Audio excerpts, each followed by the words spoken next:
옆분과 인사하겠습니다. 할렐루야. 네, 반갑습니다. 예, 잘 오셨습니다. 오늘도 승리합시다. 예, 저는 이 승리합시다 이 말씀 이게 인사할 때 참 좋은 것 같습니다.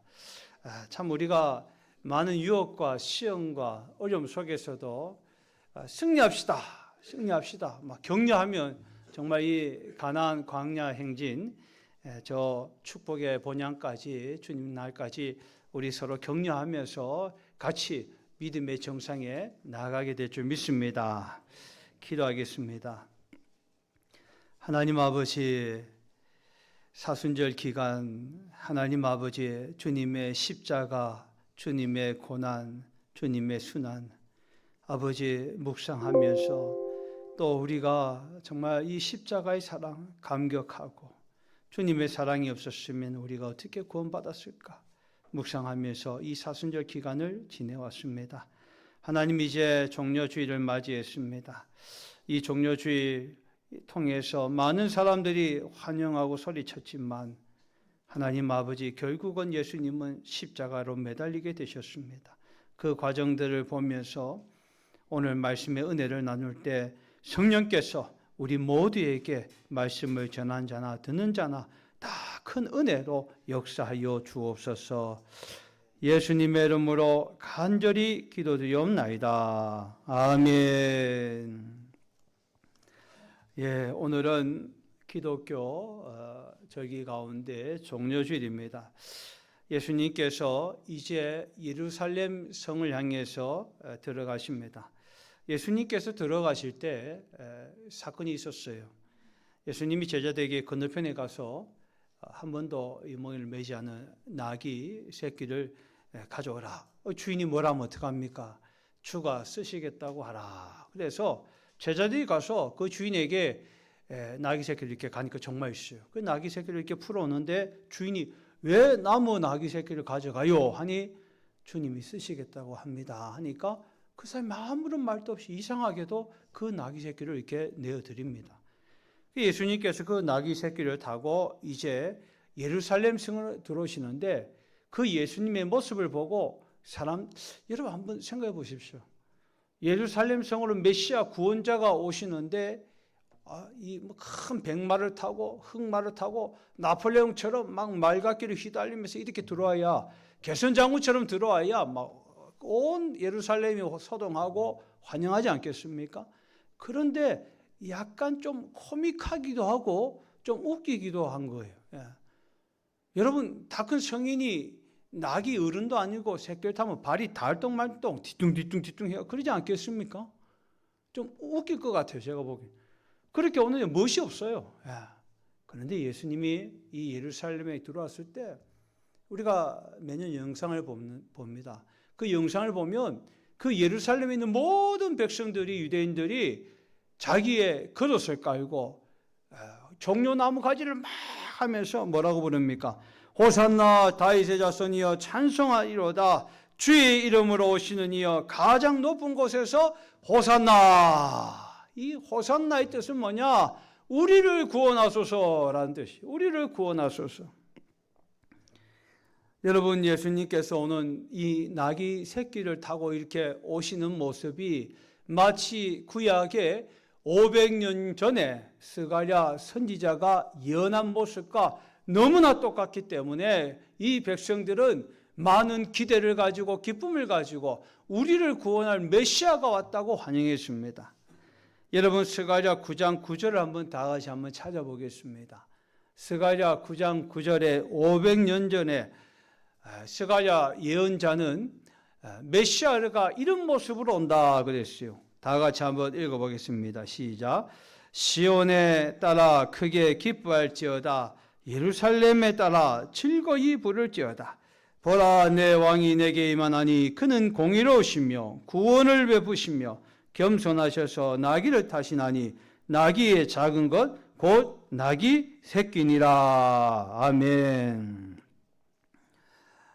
예루살렘에 예수님께서 나귀의 새끼를 타고 이렇게 예루살렘에 입성하셨을 때 거기에 있던 모든 유대인들은 바로 이스라엘을 구원할 왕이 왔다, 메시아가 왔다 하면서 이 겉옷을 벗고 종려 가지를 흔들며 왕의 행차를 준비하고 호산나 호산나 우리를 구원하소서 하고 외쳤습니다. 대단히 성대한 환영식이 아니겠습니까? 오늘 예수님께서 이 예루살렘에 스가랴 선지자 예언대로 입성할 그 무렵은 유월절입니다. 여러분, 예수님께서 3년 공생의 기간 동안이라는 말씀은 성경 어디에도 없습니다. 그런데 목사님 왜 3년이라고 합니까? 그런데 우리가 성경을 잘 보면 거기서 알 수가 있어요.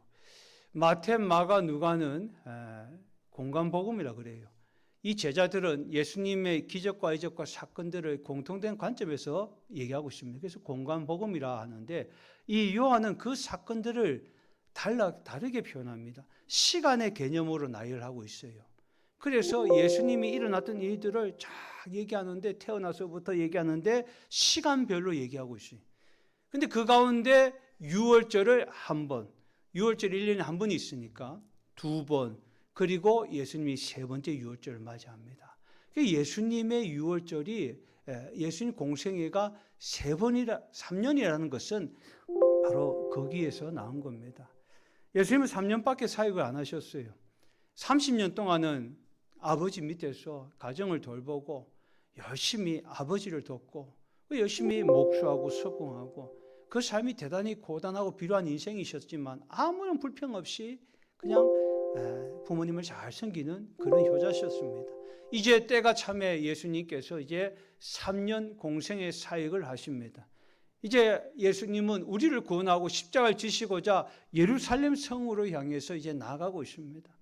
이 환영하는 무리를 보면서 어떻게 보면 마음에 억울한 기분도 늘고 마치 그냥 메시아처럼 이렇게 그래 메시아는 이런 환영을 받아야지 하는 마음도 예수님에게 있으셨는지 모르겠지만 예수님 마음이 그렇게 받지는 않으셨을 것 같아요. 예수님의 마음은 무거웠을 것입니다. 왜 무거웠었겠습니까? 그것은 바로 이제 며칠 뒤에 호산나 다윗의 자손이여, 이 메시아는 다윗의 자손에서 오시는데 예수님이 다윗의 자손이거든요.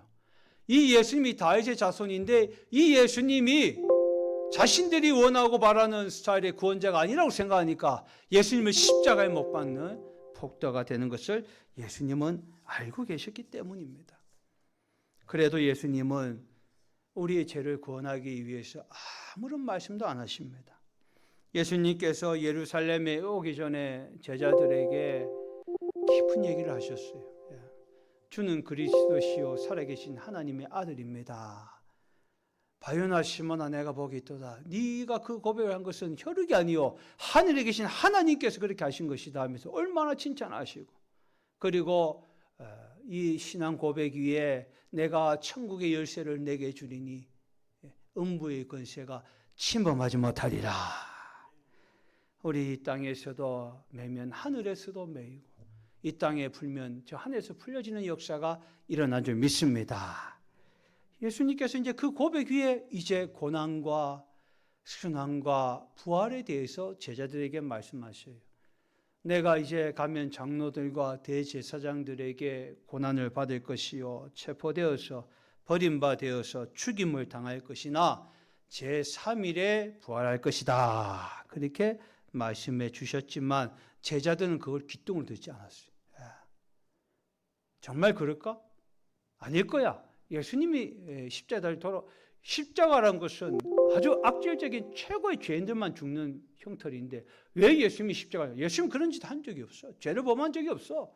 아마도 그렇게 생각했을 것입니다. 요한복음 1장 12절에 영접하는 자, 그 이름을 믿는 자들에게는 하나님의 자녀가 되는 권세를 주셨다 그랬습니다. 여러분, 예수님을 우리가 이 예루살렘 성에 있는 종려주일을 맞이하는 종려나무 가지를 막 들고 겉옷을 깔고 예수님을 영접한 그 유대인들처럼 그렇게 예수님을 영접해서는 안 되겠습니다. 오늘 우리가 신앙생활을 해도 예수님을 제대로 알아야 됩니다. 신앙생활 오래 한다고 예수님을 만나는 거 아니에요.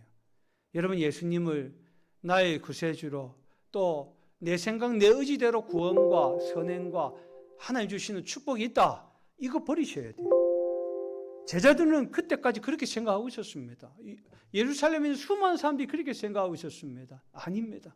우리는 이 종료주일에 예수님이 말씀하시는 그것, 십자가 대속의 은혜가 뭔가? 예수님 말씀에 겸손히 순종하고 복종하여 예수님을 영접하는 축복의 주인공도 되시길 주님의 이름으로 축원합니다. 예수님을 구원자로 환영했던 사람들이 왜 그렇게 며칠이 못 되어서 빌라도의 법정에서 예수님을 죽이라 죽이라, 바라바를 놔주고 예수를 매달아라. 빌라도가 손을 씻으면서 나는 이 사람의 죄를 찾지 못했으니 이 사람과 무관하다 하니까, 그러면 그 핏값을 우리와 우리 자손에게 돌리소서. 여러분, 얼마나 무슨 말인지 몰라요. 십자군 전쟁 때 십자군들이 들어와서 유대인들을 얼마나 죽였는지 몰라요. 그 핏값이었습니다. 니네들이 예수님 다 십자가에 매달은 거 아니냐 하면서 십자군들이 와서 다 죽였어요. 이건 예수님을 잘 영접하지 못했기 때문입니다. 예수님이 언제 그렇게 하라고 그랬습니까? 내 복수를 해다오 이렇게 얘기했습니까? 그래서 1차, 2차 십자군 전쟁이 다 망하고 중세 시대는 흑암의 시대가 되어버리고 말았던 겁니다. 주님을 올바로 영접하지 않았기 때문에 여러분, 그 결과는 참담했습니다. 예수님은 오늘 스가랴 선지자가 뭐라고 얘기합니까? 스가랴 9장 9절에 예수님은 공의의 왕으로 오신다 그랬어요. 따라해보세요. 예수님은 공의의 왕이십니다. 예수님은 공의의 왕이십니다. 예수님이 예루살렘 성에 입성하셨을 때 왜 장로들과 대제사장, 서기관들은 예수님을 못마땅하게 생각하고 불의한 자라 했습니까? 그것은 예수님의 사역 때문에 그렇습니다. 그들은 하나님께로부터 받은, 모세가 받은 모세의경 율법을 철저하게 지켰습니다. 그런데 예수님께서는 안식일에 사람을 고치고 병자를 고치십니다. 그리고 상종하지 말아야 세리와 죄인들, 창기들을 가까이 하고 밥을 먹고 친구처럼 지냈습니다. 그리고 하나님이신데도 아니면서 죄를 용서한다 그랬습니다. 하나님과 거의 동격으로 만들었어요. 이것은 엄연한 신성모독이었고, 또 율법을 철저하게 지키는 저들에게 의로운 자라 말하지 않고 불의한 자다, 독사의 자식이다, 회칠한 무덤과 같다, 이렇게 그들을 책망하고 저주하셨기 때문에 그들은 예수님이 불의한 자요, 공의롭지 못하고 그리고 신성모독하는 자다 그렇게 얘기했습니다. 그런데 여러분, 예수님이 불법을 저지른 것이 하나도 없습니다. 예수님이 잡혀가실 때 한밤에 재판을 받아요. 대제사장 가야바 집에 가고 밤에 끌려갑니다. 유대 율법에는 반드시 낮에 재판을 하게 되어 있어요. 그것이 율법입니다. 그 율법 안 지키는 거예요. 왜냐하면 어떻게든 죄를 막 씌워가지고 없는 죄를 씌워서 예수님을 죽이려고 하는. 그래서 빌라도에까지 보내게 되었습니다. 예수님이 율법을 어겼다고 하지만 예수님이 뭐라고 말씀하시느냐? 마태복음 5장 17절을 우리가 다 같이 한번 찾아보겠습니다. 마태복음 5장 17절, 마태복음 5장 17절 다 같이 한번 읽어보겠습니다. 시작. 내가 율법이나 선지자를 폐하려 온 줄 생각하지 말라. 폐하러 온 것이 아니요 완전케 하려 함이라 라고 말씀하셨습니다. 예수님은 율법을 폐하러 온 것이 아니라 율법을 완성하러 오셨습니다. 한 율법사가 예수님을 찾아와서 예수님, 어느 계명이 큰 계명입니까? 하니까 예수님, 율법에 뭐라고 나와 있느냐? 하나님 사랑하고 이웃을 사랑하라 그랬습니다. 너도 그것이 알고 있으면서도 행하지 아니한다 그랬습니다. 여러분, 율법의 근본적인 의미가 뭔지 아십니까? 하나님을 사랑하고 이웃을 사랑하는 것입니다. 아무리 율법을 잘 지킨다 하더라도 그 기초, 하나님을 사랑하고 사람을 사랑하는 것이 변질되었다면 그것은 진정으로 율법을 따르는 사람이 아닐 것입니다. 그래서 예수님은 서기관과 바리새인들 보고 뭐라고 그랬습니까? 회칠한 무덤이다. 밖에서 보면 하얀 석회를 칠해서 깨끗한 것 같지만 안에는 시체가 썩어나고 부패가 있고 각종 악질 병균들이 가득한 부패한 것이다. 그 마음이 그렇다 이렇게 말씀하셨어요. 그들은 하나님을 사랑하고 율법을 지킨다 하지만 항상 그 마음속에 정죄하는 마음이 있었습니다. 대로에 있어서 하나님 저는 하나님 앞에 11조도 많이 하고 헌금도 많이 하고 저 창기와 세리와 죄인들과 같지 않습니다. 저는 의로운 자입니다. 큰 대로에서 자신의 의를 자랑했습니다. 이거 얼마나 가증스러운 일입니까? 그 마음속에는 남의 사람들을 정죄하고 또 자신의 큰 죄가 있음에도 불구하고 여러분 한번 예수님께서 이번 주일에 우리가 고난중간 특별 새벽 기도를 합니다. 전국 세계 모든 교회가 이 고난중간 특별 새벽 기도를 합니다. 혹시 교회가 너무 멀어서 못 오시는 분들은 가까운 교회 꼭 가시길 바라요. 가셔서 매일매일 말씀을 가지고 묵상하세요. 우리도 여러분 나눠드린 고난중간 특별 새벽 기도의 이 순서지에 보면 예수님께서 월요일날 무슨 말씀을 하셨고 화요일날 무슨 말씀을 하셨고 수요일날 어떤 말씀을 그 말씀의 행적을 따라 쭉 갑니다. 묵상하고 예수님께서 이제 십자가 달리시는데 이 마지막 일주일간을 과연 어떤 말씀을 우리에게 주셨을까? 예수님의 라스트 레슨입니다. 마지막 수업입니다. 어떤 말씀을 주셨을까? 그 말씀들을 새기고 묵상하는 시간을 가지고 금요일날 겟세마네 기도회를 합니다. 가상 7원의 밤인데 예수님이 십자가에서 7마디 하셨거든요. 7마디 하셨어요. 그 7마디 의미들을 우리가 하고 이 고난주간을 합니다. 고난주간 주님의 고난에 참여하는 마음으로 우리가 또 금식도 하고 한 끼 금식도 하고 금식도 하고 그 금식한 걸로 또 우리가 선교 헌금도 내고 또 산불 구애 피해 헌금도 내고 그런 마음을 가지려고 합니다.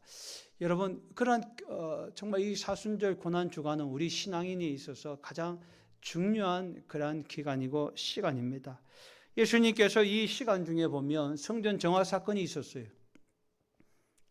여러분 성전은 하나님 만나는 곳 아닙니까? 그런데 성전 정화의 사건을 보면 예수님이 이때까지 공생의 기간 동안에 이렇게 분노하신 적이 없어요.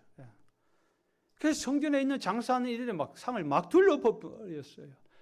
내 아버지 집은 기도하는 집인데 만민이 기도하는 집인데 너희가 강도의 구별로 만들었도다. 얼마나 화를 내시는지 몰라요. 여러분 하나님의 성전은 기도하는 곳인 줄 믿습니다.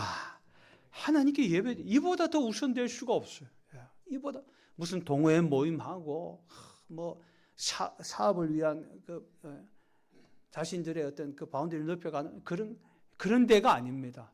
예수님을 인격적으로 만난 사람들이 주님 앞에 예배드리고 주님 앞에 자신의 마음을 드리는 곳이 바로 이것이 바로 이렇게 성전이고 예배당인 것입니다. 그런데 이 성전이 어떻게 되었습니까? 이 대제사장들 의로운 자요 율법을 지키고 율법의 지성인이요 율법의 척도라고 생각했던 그들을 어떻게 했습니까? 장사 취하고 결탁에 먹었어요. 그래서 성전에 오는 사람들 성전의 헌금은 세겔로 드려요. 하나님께 예배드릴 때 항상 하나님께서 헌금 물질을 헌물을 가지고 왔어요. 예배드릴 때 하나님께 드렸습니다. 그런데 이 세겔로 바꾸는 거예요. 여러 지역에 살다 보니까 여러 자기 나라의 돈이 있잖아요. 그걸 환전을 해주는데 이 장사치들이 대제사장의 묵인하에 많은 그 환차익을 가졌습니다. 밖에서 하는 것보다 더 많이 했습니다. 그래서 거기에 나오는 수익들은 대제사장에 주고 대제사장은 그것을 받고 묵인해 줬습니다.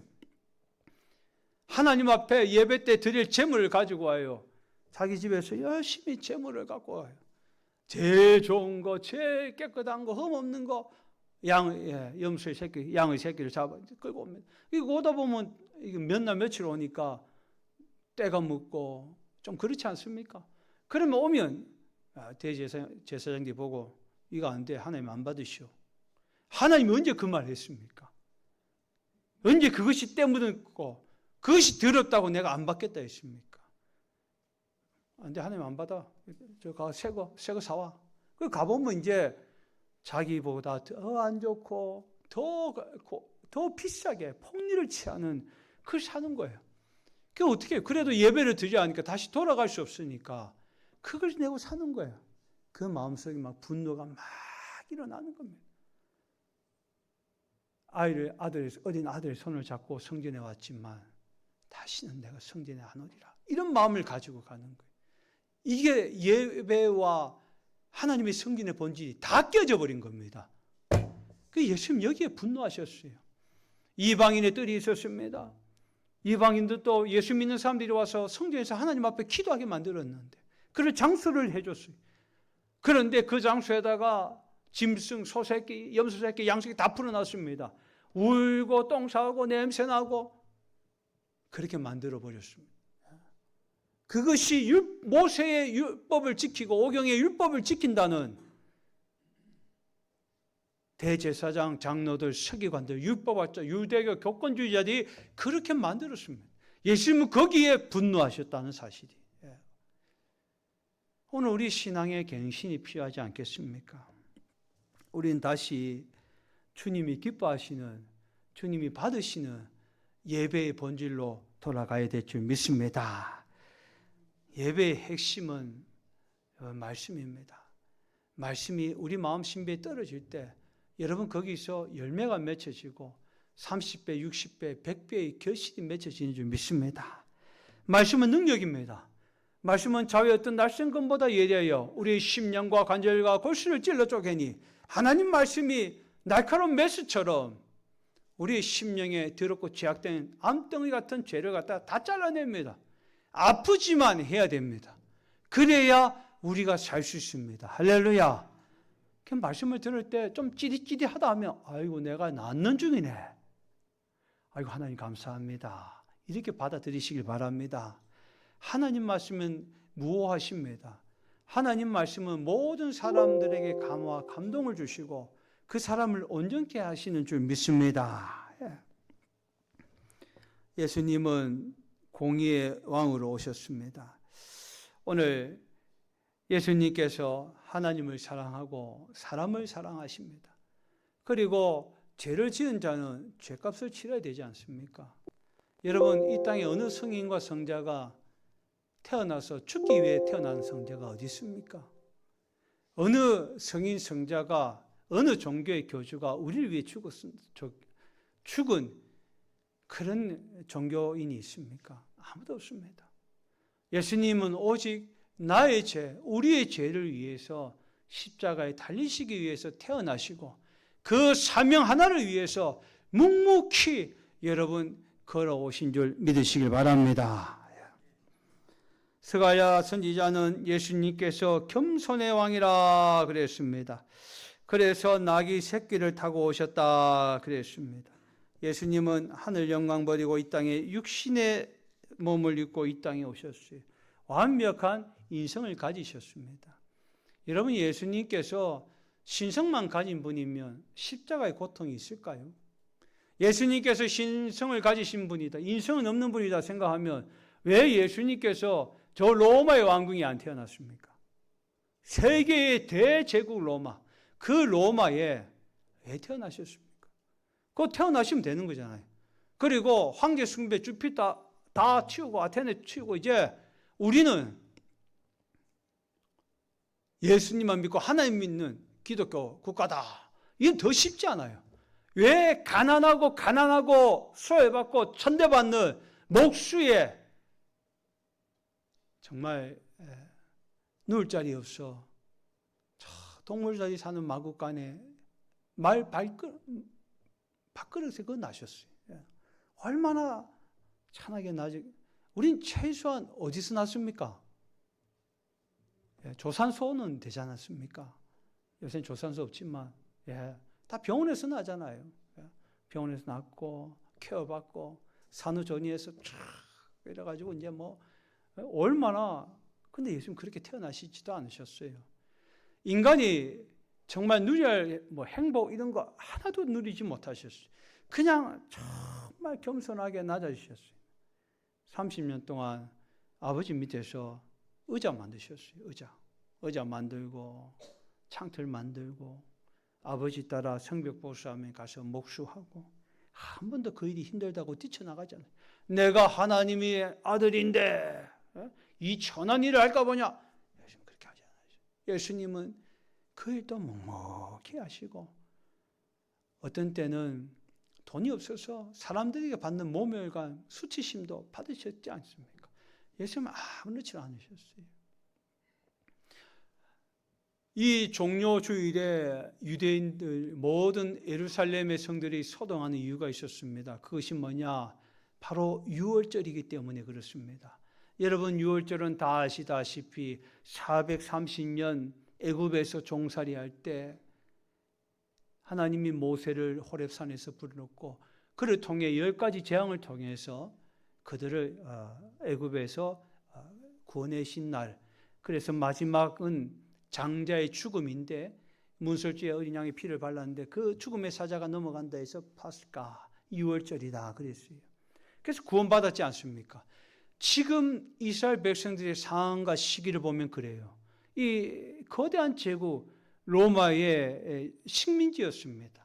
로마의 압제, 황제의 숭배하고 또 수탈과 약탈을 당했어요. 우리 일제 강점기 기간 동안에 우리가 천황 숭배하고 신사 참배하고 이름 바꾸라 그러고 우리나라에 금이 얼마나 많은지 아십니까? 금을 일제히 싹 다 약탈해 갔습니다. 그래서 우리나라가 그렇게 잘 살았는데 갑자기 팍 주저앉게 됐어요. 하나도 없게 돼요. 다 끌고 갔습니다. 전쟁 물자로, 위안부로, 전부 다 우리 청년들은 다 일본군으로 학도병으로 끌고 갔습니다. 얼마나 비참했습니까?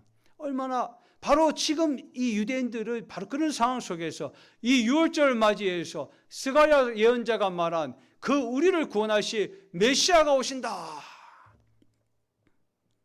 얼마나 기뻤겠습니까?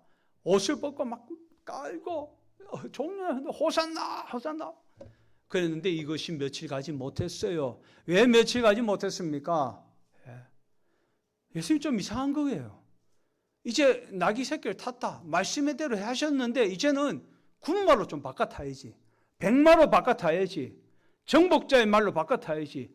왜 빌라도 법정에서 아무런 항변도 못하고 저렇게 묵묵히 끌려가십니까? 저렇게 묵묵히 끌려가십니까? 우리가 원하는 메시아가 아니야. 그래서 빌라도 법정에서 죽여라, 죽여라. 그리고 가장 악질적인 범죄를 해서 십자가형에 달아 바라바를 놓아주라 하니 빌라도가 깜짝 놀랐어요. 이것이 인간이구나. 이것이 인간이구나. 오늘 성경에 54절을 다 같이 한번 읽겠습니다. 시작. 예수를 잡아 끌고 대제사장의 집으로 들어갈 새 베드로가 멀찍이 따라가니라.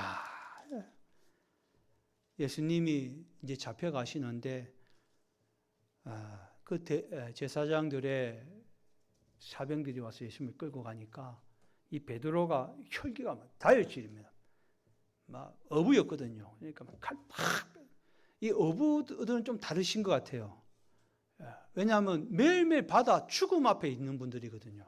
죽음을 생각하는 분들입니다. 그래서 이분들은 좀 틀려요. 항상 긴장해 있고 잘못하다가 그물 하다가 양망하고 투망하다가 이 그물에 걸려서 바다에 빠지면 그냥 죽는 겁니다. 그러니까 항상 긴장하고 있어요. 죽음의 위협 가운데 있습니다. 그 칼도 있었죠. 그물 잘라야 되니까 칼도 있었는데 그 칼을 가지고 있다가 그 사병의 귀를 딱 잘랐습니다.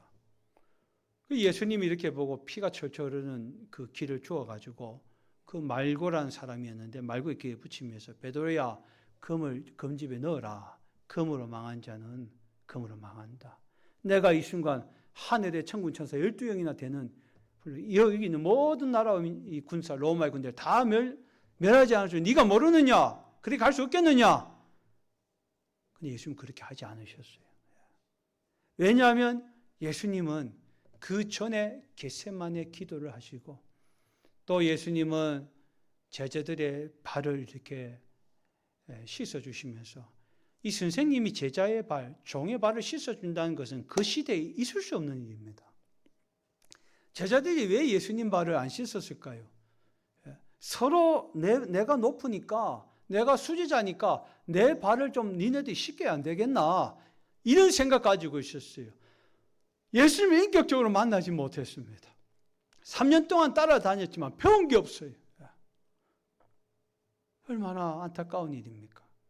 그 예수님께서 이렇게 제자들 한 명 한 명 보시다가 수건을 옆에 다 동이시고 무릎을 꿇고 발을 하나하나 씻겼어요.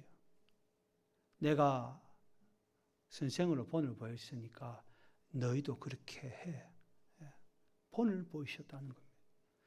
여러분, 우리가 예수님을 먼저 믿었다는 것은 본을 보이는 겁니다. 어떤 본을 보여야 될까요? 주님의 우리에게 주신 본을 보이는 겁니다. 인자가 온 것은 섬김을 받으려 함이 아니요 자기 목숨을 많은 사람의 대속물로 주려 함이라.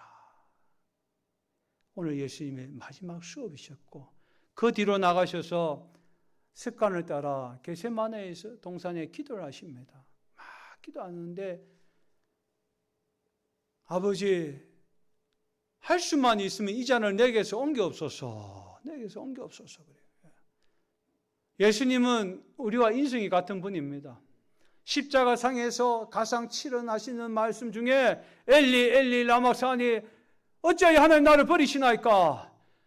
죄로 인해서 심판받고 하나님과 단절되는 그 순간 그 무서움과 두려움이 얼마나 큰지 예수님은 알고 계셨어요. 그래서 아버지여 그 십자가의 고통과 그 아픔들을 생각하면서 예수님은 인간의 모습을 가지고 계셨기 때문에 두려우셨던 것 같습니다. 그러나 나의 원대로 마옵시고 아버지의 원대로 하옵소서. 그렇게 기도하시는데 간절히 기도하는데 땀방울이 핏방울처럼 되고 천사가 그 기도하는 데 힘을 더하더라. 할렐루야. 주님은 거기서 기도의 결단을 하셨습니다. 그리고 마지막 십자가 상에서 테텔레스타일 다 이루었다.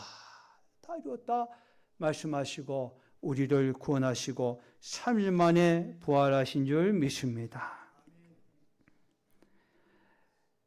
베드로가 56절 다 같이 읽어보겠습니다. 시작. 한 여종이 베드로의 불빛을 향해 앉은 것을 보고 주목하여 이르되 이 사람도 그와 함께 있었느니라.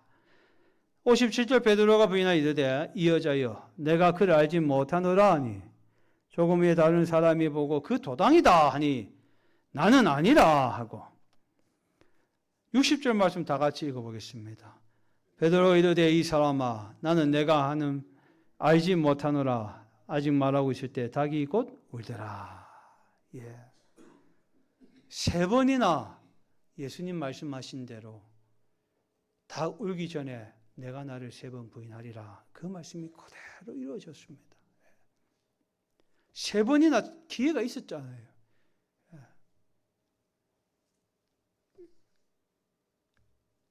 계집아이가 이 사람도 예수와 함께 있었는데 아니다. 내가 그를 알지 못한다. 나는 그와 함께 있지 않았다. 난 내가 하는 말을 알지 못하겠다. 나 예수 모른다. 예수 부인한다. 무슨 말인지 모르겠다. 3번이나 그래 합니다. 3번이나. 저는 가끔 이런 생각을 합니다.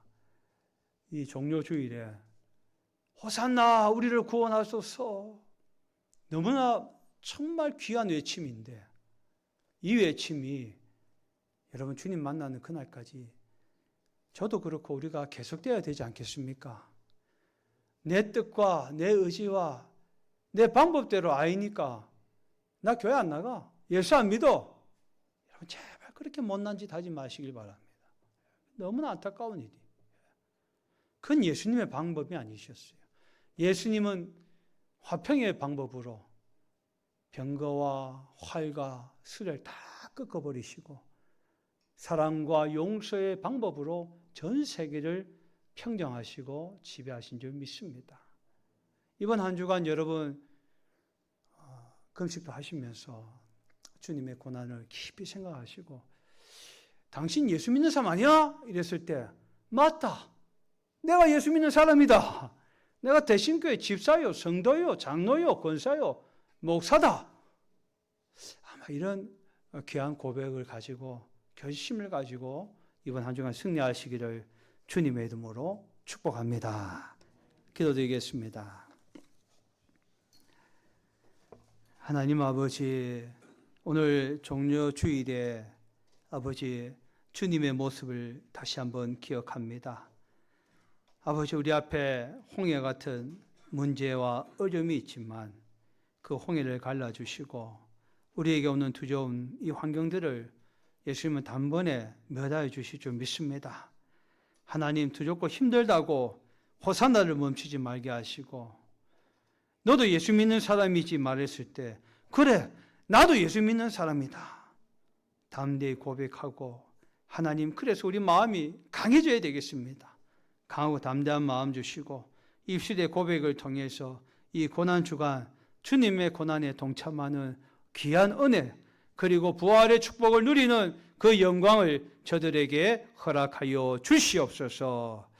모든 말씀 예수님의 이름으로 간절히 기도드리옵나이다. 아멘.